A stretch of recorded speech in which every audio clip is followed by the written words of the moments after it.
السلام علیکم ورحمۃ اللہ وبرکاتہ. الحمدللہ دا وخت موجود یم خپل کور کلی کې او دا د ګډو خټو کورونه دلته قدرتي مناظر نیچرل هواګانې سبحان الله ماشاءالله. نو ځکه خو دلته د انسان روح خوشاله وي. یقین وکړئ چې د دې مخې ته ښایسته ښایسته د شیشو محلونه او لوی لوی ښایسته بلډینګونه څه حیثیت نه لري. که د تمامې دنیا سیل وکړې او بیا د خپل غریب وطن ته راشي نو که ضمیر دې ژوندی وي نو روح به دې یقینا خوشحاله شي. ځکه خو چا ډېر ښکلي ویلي خو چې وینم زه خپل د خټو کور رانه هېر شي محلونه ښایسته نور.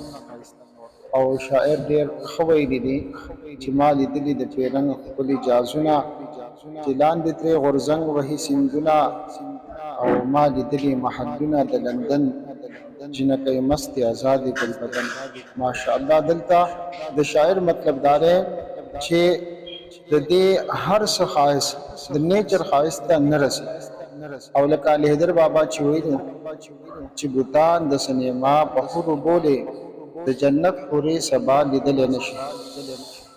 واقعي او د جنت معامله په آخرت کې ده، دې دنیا کې خو جنت نشته. دلته شاعر د نیچر د ښایست خبره کوي. شاعر وایي ما لیدلي د پیرن ښکلي جازونه چې لاندې ترې غورځنګ وهي سیندونه او ما لیدلي محلونه د لندن جنکۍ مستې ازادې ګل بدن. ما لیدلي د اټلي ښایسته ښارونه سرې انګور سرې شراب سرې ګلونه. ما لیدلي د پیرس ښاپېرۍ ښکلې په کردار ګفتار خوږې لکه بلبلې. او ما لیدلي امریکا کې د ښارونه چې وریځو ته یې رسي مکانونه. ما لیدلي تاج محل غوټۍ د ګلو د دهلي ښکلي ښارونه د مغلو.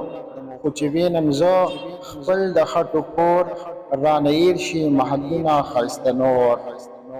دا نرۍ تنګې کوڅې زما د کلي ورته څه دي د دنیا ښارونه ښکلي چې خړمخی ورور پښتون مخې له درشي درنه هېر به ټول ښایست د بحر و بر شي. خدای شکر چې پیدا دې له دې قام کړم د پښتون د نر وجود دې یو اندام کړم. سبا کړمه د لندن لوی محلونه سبا کړمه د لندن لوی محلونه د پیرس جونې ښایسته رومي ګلونه چې وینم زه خپل د خټو کور رانه هېر شي محلونه ښایسته نور. دعاګانو کې مې یاد ساتئ. زه یم ستاسو ورور عبدالاحد رحماني جاکوټي. والسلام علیکم ورحمة الله وبرکاتہ.